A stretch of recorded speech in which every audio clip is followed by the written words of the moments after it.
This is Niall Clancy presenting on bull trout passage at beaver dams in the Bitterroot and Flathead River basins, with collaborators Marshall Wolf of Utah State University and Leo Rosenthal of Montana Fish, Wildlife and Parks. All video shown in this presentation is used under a Creative Commons license with attribution, or is the property of project partners. In western Montana waters, bull trout are the historical apex predator. While once widespread, these fish have become critically imperiled in much of their range, with estimates suggesting large population-level declines across their historical habitat in Montana. In the lakes, rivers, and streams where they remain, bull trout still travel upstream each year, from their primary foraging grounds to spawning areas. Along their journey, bull trout often encounter an evolutionary counterpart, the North American beaver. Through construction of large dam complexes, beaver drastically modify their surrounding environment, stopping banks from eroding, creating diverse multi-threaded channels, facilitating the growth of woody riparian vegetation, and increasing groundwater supply. Research from the Bitterroot River drainage indicates beaver ponds also provide important overwintering habitat for west slope cutthroat trout and bull trout. However, beavers too are known to occupy only a fraction of their historic range, having been trapped out of many drainages.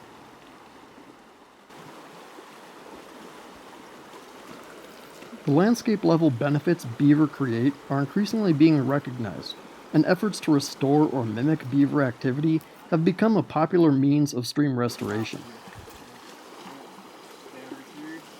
While not appropriate for all times and places, creation of beaver dam analogs, or BDAs, has been shown to create some of the same positive benefits as natural beaver dams, such as multi-threaded channels, sediment retention, and groundwater recharge.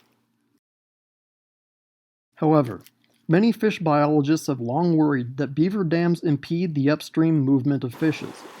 Scientific literature often provides contradictory evidence, with some researchers saying trout movement is unhindered by beaver dams, and others saying some dams are akin to total barriers. Rigorous studies on fish passage at beaver dams have been conducted on Arctic grayling, cutthroat trout, brown trout, brook trout, and steelhead.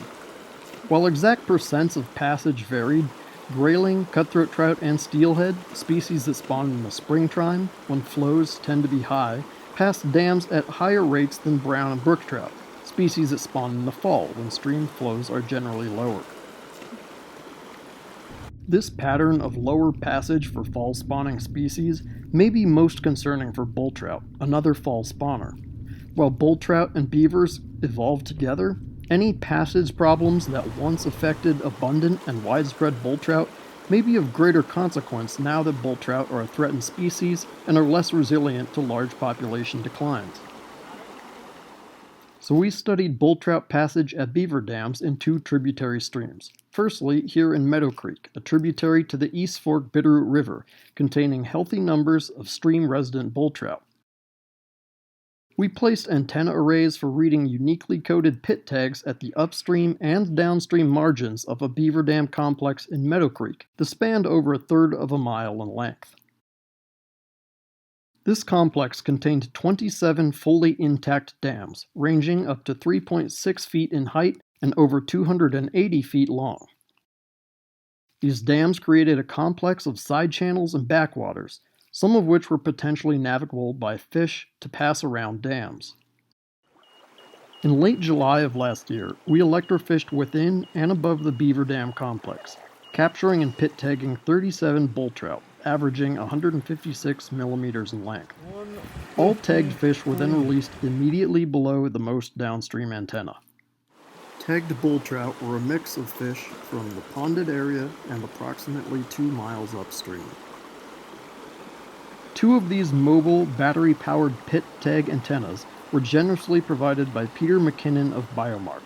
We thank Chris Clancy, Tara Gallagher, Andrea Price, and Grace Pierstorff for diligently replacing and charging batteries through August and September.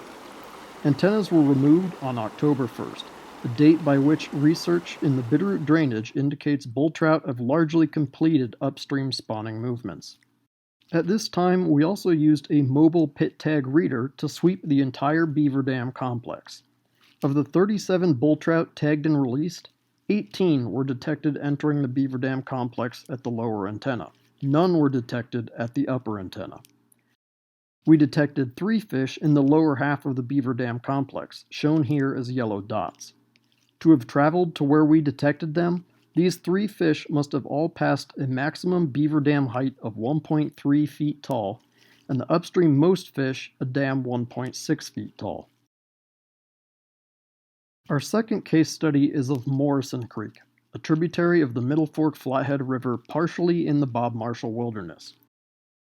Montana FWP staff have conducted bull trout red counts on Morrison Creek nearly every year since 1980, recording visual observation of reds and beaver dams in an approximately 11-mile stretch. Fisheries staff have long worried about beaver dams impeding upstream movement of bull trout in Morrison Creek, and even breached a dam in 2010 to increase upstream passage. Conversion of red count notes shows that significant numbers of bull trout reds were downstream of beaver dams. Each line here indicates the surveyed portion of Morrison Creek. Downstream is left and upstream is right. Red lines indicate beaver dams and black circles represent bull trout reds. While it is obvious many reds are found immediately downstream of beaver dams, a portion of spawning bull trout were able to pass most dams during most years. Taken together, these 2 case studies both tell mixed but similar stories. It appears that a significant portion of bull trout do not pass large beaver dams. However, there appear to be at least a small number of fish that are able to pass a large proportion of dams. Importantly, neither dataset can distinguish between bull trout being blocked from upstream movement by beaver dams and bull trout selecting habitat created immediately downstream of beaver dams. It seems probable that both occur at times, but the degree to which one is more common than the other is uncertain. If beaver restoration or mimicry is desired in a stream containing bull trout, we urge both caution and careful monitoring of dams. While perhaps not ideal, use of non-channel spanning woody debris jams may be a suitable compromise between parties wanting to restore a stream using these techniques and those worried about bull trout passage. Similarly, multiple BDA-like structures, each which only spans about 3/4 of a stream's width at low flow, may be a useful technique.